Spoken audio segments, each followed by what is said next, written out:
नमस्कार, स्वागत है आपका बोलता हिमाचल पर। आज है 1 मई 2025 और हिमाचल प्रदेश से जुड़ी हुई आज की बड़ी खबरों की जानकारी अपडेट्स हम आपके लिए लेकर आए हैं।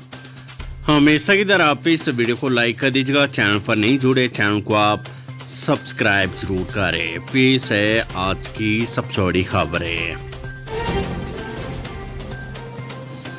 शिमला से धर्मशाला शिफ्ट होगा एचपीटीडीसी का मुख्यालय, प्रक्रिया शुरू, बैठक में हुआ फैसला। हिमाचल प्रदेश पर्यटन विकास निगम एचपीटीडीसी का मुख्यालय शिमला से धर्मशाला शिफ्ट होगा।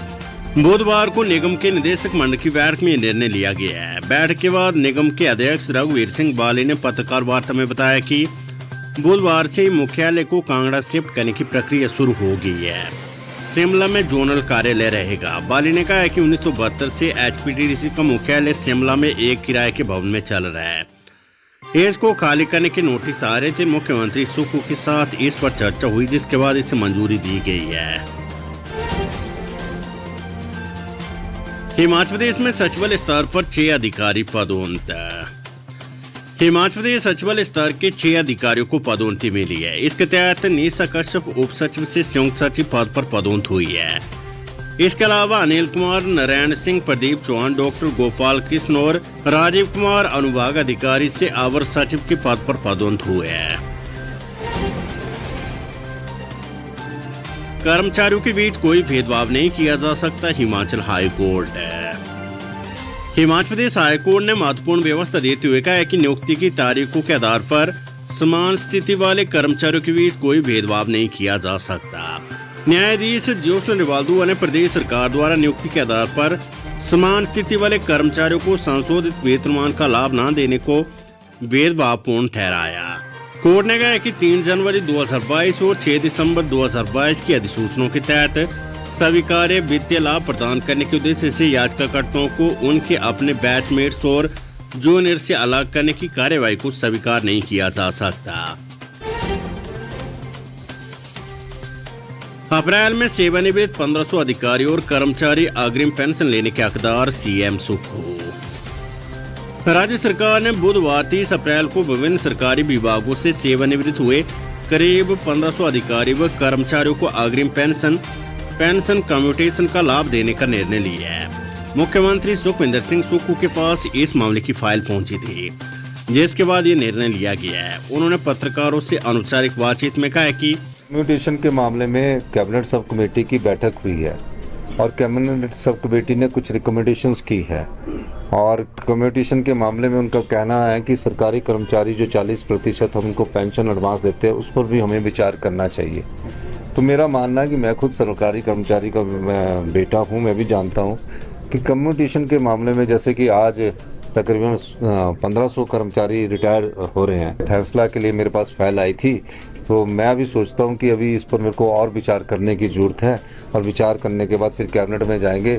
लेकिन जो आज कर्मचारी हमारे रिटायर हो रहे हैं, हम चाहते हैं कि उनको पूरा कम्यूटेशन मिले, क्योंकि कम्यूटेशन एक इस प्रकार का धन है कि जब वो रिटायर होता है 30-35 साल के बाद सरकारी कर्मचारी या अधिकारी, तो उसने कुछ बचाया नहीं होता, तो अपने घर में जाकर उसका मकान बनाता है, बिल्डिंग बनाता है, उस पर पैसा खर्च करता है और उसके बाद वो अपना बुढ़ापा का जीवन यापन ठीक करता है। वित्तीय स्थिति ठीक नहीं है, लेकिन हमें सरकारी कर्मचारी और अधिकारियों की इस विषय पर विचार करने के लिए थोड़ा अभी समय चाहिए। लेकिन मैं कम्यूटेशंस की जहाँ तक बात है, जो कैबिनेट सब कमेटी ने चर्चा की, उस पर आगे कैबिनेट में चर्चा की जाएगी। लेकिन आज जो भी रिटायर हो रहे हैं उनकी कम्यूटेशन नहीं काटी जाएगी, उन्हें पूरी कम्यूटेशन दी जाएगी। हिमाचल प्रदेश में ड्राइंग मास्टरों को नियुक्ति पत्र देने पर 6 मई तक रोक। हिमाचल प्रदेश में ड्राइंग मास्टरों को नियुक्ति पत्र देने पर 6 मई तक रोक रहेगी। प्रदेश सरकार ने हाईकोर्ट को बताते हुए मामले पर सुनवाई की अगली तारीख तक चयनित ड्राइंग मास्टरों को नियुक्ति पत्र न देने की बात कही है। इससे पहले सरकार ने पोस्ट कोड 980 ड्राइंग मास्टर शिक्षा के लिए हिमाचल प्रदेश राज्य चयन आयोग हमीरपुर द्वारा घोषित परिणामों सिफारिशों के आधार पर कोई आगामी कार्यवाही नहीं करने को कहा गया था। ये वक्तव्य हिमाचल प्रदेश सरकार की ओर से महाधिवक्ता द्वारा हाईकोर्ट में दिया गया है। न्यायाधीश ज्योत्सना रिवाल्दो ने सरकार के अनुरोध पर मामले की सुनवाई 6 मई को निर्धारित की है। प्रार्थी जितेंद्र वर्मा और अन्य द्वारा दायर याचिका में हाईकोर्ट ने प्रदेश सरकार सहित राज्य चयन आयोग और विधि सचिव को नोटिस जारी की है। हिमाचल प्रदेश में आज से शुरू होगी बीपीएल आवेदनों की वेरिफिकेशन। 3 सदस्यीय कमेटी घर घर जाकर करेगी आवेदनों की वेरिफिकेशन।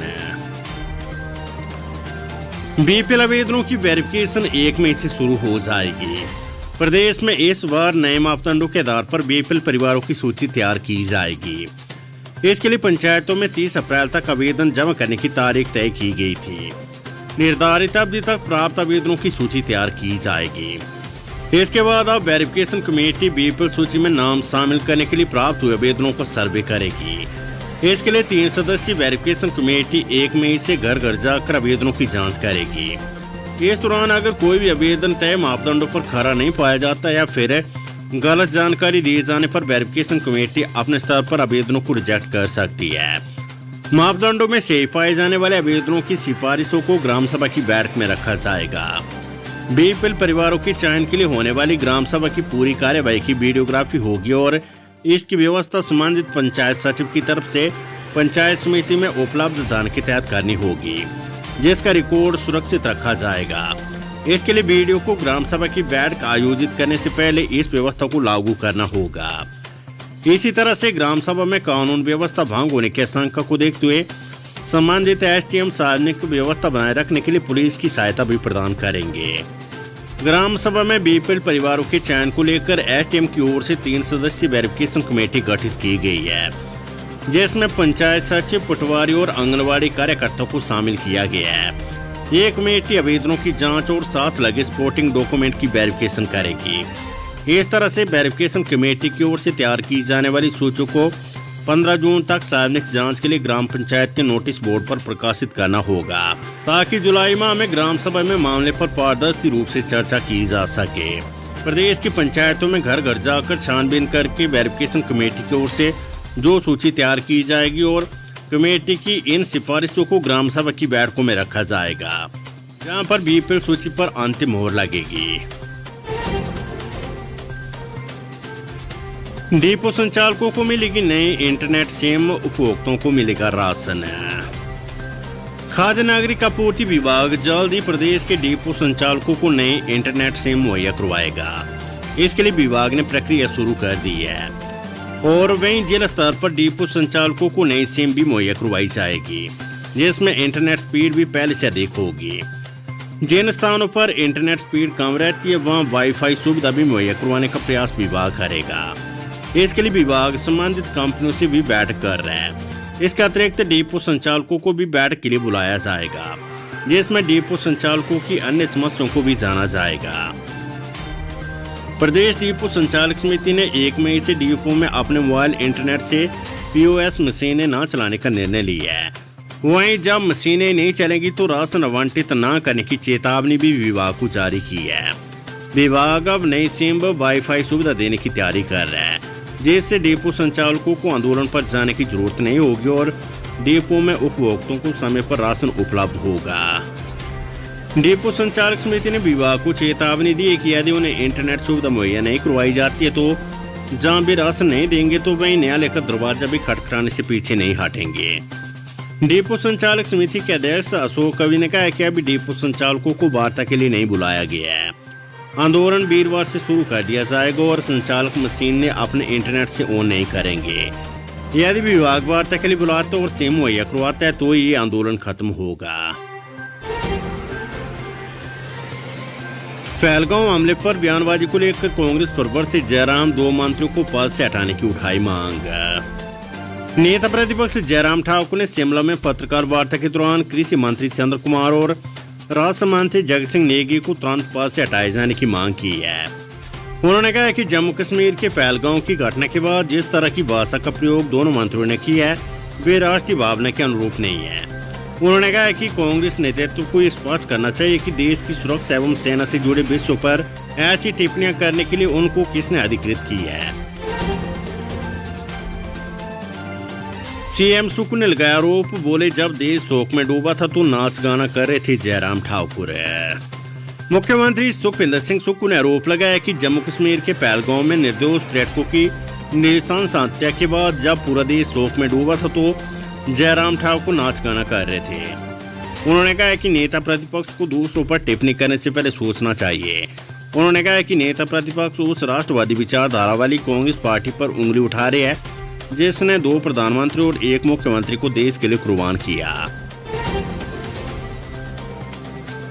आईएएस और एचएएस के बाद अब आईपीएस अधिकारियों के भी होंगे तबादले, तैयार की जा रही है सूची। हिमाचल प्रदेश पुलिस विभाग में बड़े प्रशासनिक फेरबदल की तैयारियां चल रही है। आईएएस और एचएएस के बाद अब आईपीएस अधिकारियों को बदला जाना है, इसकी सूची तैयार की जा रही है। गृह विभाग में इस पर मंथन चल रहा है। पुलिस अधीक्षक और डीएसपी को भी इधर से उधर किया जाना है। हिमाचल में 12वीं कक्षा की छात्रा से सामूहिक दुष्कर्म, वीडियो भी बनाई, 4 आरोपी गिरफ्तार, 1 नाबालिग। हिमाचल प्रदेश के बिलासपुर जिले में एक नाबालिग लड़की के साथ सामूहिक दुष्कर्म करने का मामला सामने आया है। 1 आरोपी लड़की का सहपाठी है, 3 आरोपी सहपाठी के दोस्त है। महिला पुलिस थाने ने 4 को गिरफ्तार कर लिया है। 1 आरोपी नाबालिग भी है। माता पिता के साथ महिला थाना बिलासपुर पहुंची नाबालिग लड़की ने बताया कि वे 12वीं कक्षा की छात्र है। स्थानीय पर्यटन सर्किटों पर होप ऑफ लग्जरी बस सेवाएं होगी शुरू, सीएम सुक्खू के निर्देश है। हिमाचल प्रदेश पर्यटन विकास निगम ने पहली बार 100 करोड़ रुपए से अधिक का ऐतिहासिक लाभ दर्ज किया है, जो वर्तमान राज्य सरकार की ओर से किए गए ईमानदार प्रयासों का परिणाम है। ये बात मुख्यमंत्री सुखविंदर सिंह सुक्खू ने बुधवार को एचपीटीडीसी और पर्यटन विभाग की समीक्षा बैठक की अध्यक्षता करते हुए कही है। उन्होंने कहा कि हिमाचल प्रदेश पर्यटन विकास निगम ने राज्य में प्राकृतिक आपदाओं से उत्पन्न चुनौतियों का सामना करने के बावजूद पिछली भाजपा सरकार के कार्यकाल के 78 करोड़ रुपए के वार्षिक कारोबार को वर्तमान राज्य सरकार के कार्यकाल में 107 करोड़ रुपए तक पहुंचा दी है। मुख्यमंत्री ने कहा कि हिमाचल प्रदेश पर्यटन विकास निगम की ओर से अर्जित लाभ के कारण निगम पिछले 2.5 वर्षों के दौरान पेंशनरों को 41 करोड़ रुपए का लाभ देने में सक्षम हुआ है, जबकि पिछली भाजपा सरकार ने अपने 5 वर्षों के दौरान केवल 26 करोड़ रुपए वितरित किए थे। उन्होंने कहा कि राज्य सरकार राज्य में पर्यटकों को आकर्षित करने के लिए बेहतर बुनियादी ढांचे, सड़क किनारे सुविधाओं की विकास तथा अन्य साहसिक खेल गतिविधियों को बढ़ावा देने के लिए 2415 करोड़ रुपए का निवेश कर रही है।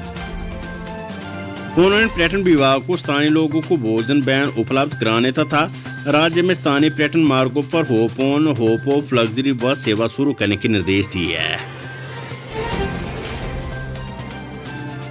लावारिस कुत्तों ने 3 स्कूली बच्चों पर किया हमला, 2 हुए लहूलुहान। हिमाचल प्रदेश की राजधानी शिमला में लावारिस कुत्तों ने 3 स्कूली बच्चों पर हमला किया है। हमले में 2 छात्र लहूलुहान हुए। सुबह करीब 7 से 8 बजे के बीच की घटना है। जानकारी के अनुसार बच्चे स्कूल आ रहे थे। टेलीटर्न के पास लावारिस कुत्तों के झुंड ने अचानक हमला कर दिया। टांगों पर गहरे घाव पड़े हैं। तीनों बच्चों को उपचार के लिए आईजीएमसी अस्पताल लाया गया है। दिल्ली में लावारिस कुत्तों ने केंद्रीय विद्यालय के बच्चों को काटा है। इसके बाद बच्चे के पिता एवं समाज सेवी करमचंद भाटिया महापौर दफ्तर के बाद धरने पर बैठ गए। उन्होंने कहा कि 8 कुत्तों के हमले में बेटे की टांग पर गहरे जख्म पड़ गया है और आईजीएमसी में भर्ती है। उन्होंने कहा कि शहर में लंबे समय से लावारिस कुत्तों सहित बंदरों का तंग है, लेकिन एमसी प्रशासन व सरकार समाधान नहीं निकाल रही है।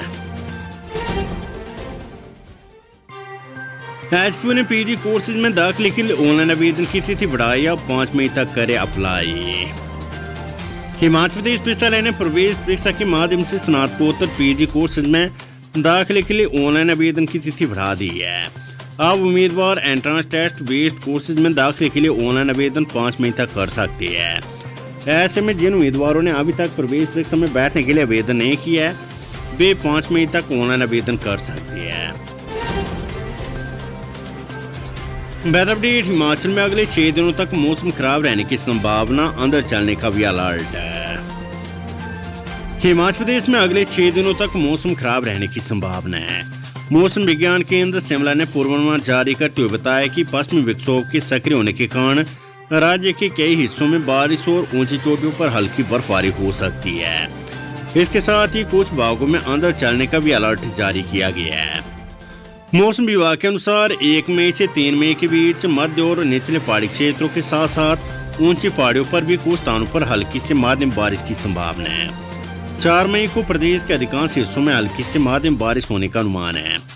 मौसम का ये सिलसिला 5 और 6 मई को भी जारी रहेगा, जब कई भागों में हल्की से मध्यम बारिश होने की संभावना जताई गई है। मौसम के इस बदलाव का असर तापमान में भी देखने को मिलेगा। अगले 24 घंटों के दौरान न्यूनतम तापमान में कोई खास बदलाव नहीं होगा, लेकिन इसके बाद अगले 4 से 5 दिनों के दौरान राज्य के कई हिस्सों में न्यूनतम तापमान में धीरे धीरे 2 से 4 डिग्री सेल्सियस तक की गिरावट आ सकती है।